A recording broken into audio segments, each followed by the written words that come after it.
Saya ada terima beberapa soalan di muka buku saya berkaitan dengan storybook Gemini yang ada dalam Delima. Antara soalan yang saya terima, Delima murid adakah juga storybook ni?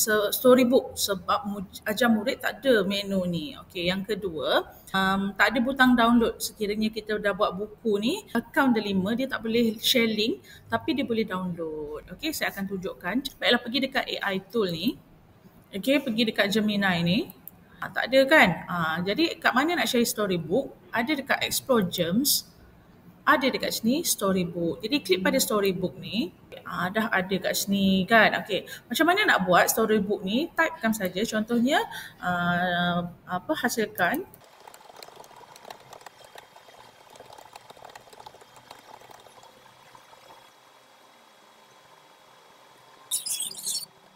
Kita boleh nampak bila dah selesai tu dia akan keluar macam ni. Okey, berkelah dengan keluarga kan. Okey, kita tengok. Okey, kita buka yang ni. Kan. Okey, nampak kita ada adik Encik Kama, Arif, Aira kan. Dia boleh kat sini. Okey, baiklah. Berkaitan dengan soalan butang download, cikgu nampak ni ada print ni, klik pada print. Nampak ni kan, ni ada line biru ni. Dia sedang bacalah pages ni. Okey, tunggu sekejap. Okey, bila keluar ni, pop up ni, cikgu klik yang ni, pop up ni, terus klik allow dan done. Okey, kita tunggulah kan.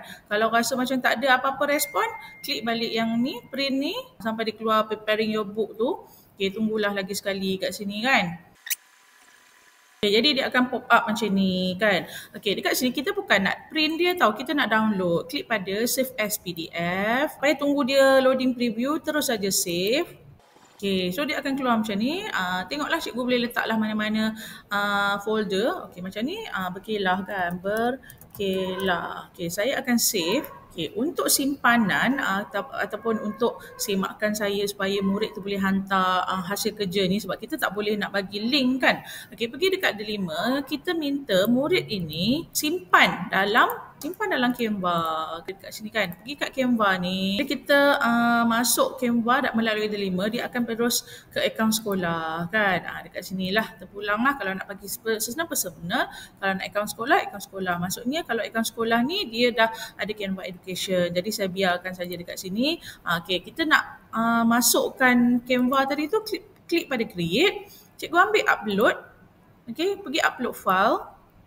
Okay, ambillah download tadi, ambil berkelah, terus open. Jadi dia terus dah ada dalam Canva tu tadi. Okay, kita tunggu juga macam mana keadaan dia ataupun paparan lepas kita download ataupun lepas kita upload buku tadi ke Canva tadi. Kita tunggu sekejap. Kita tunggu sampai biru ni habis. Kita boleh buka. Dia adalah macam ni. So, kita bolehlah minta murid kita hantar dekat kita. Contohnya macam ni, katanya, alah tak sama. Tak apa, jangan risau. Cikgu bolehlah suruh diorang besarkan ke. Ikut seperti mana yang cikgu mahukan murid itu tadilah. Saya tak ada masalah. As long saya boleh baca kan. Jadi, send to teacher. Klik pada send to teacher. Okey lah, carilah nama. Macam nama saya, ni dia kan. Kita pergi dekat sini. Okey, saya send kan. Okay, dah habis, back to classwork. Jadi mungkin saya akan dapatlah notification. Kalau murid tu baru pertama kali guna Gemini, memang tak ada storybook ni. Jadi cikgu pergi mana? Pergi ke Gemini.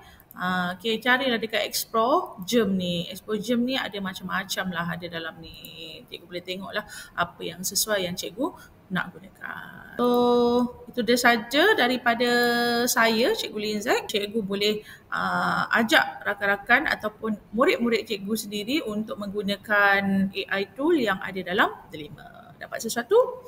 Follow for more.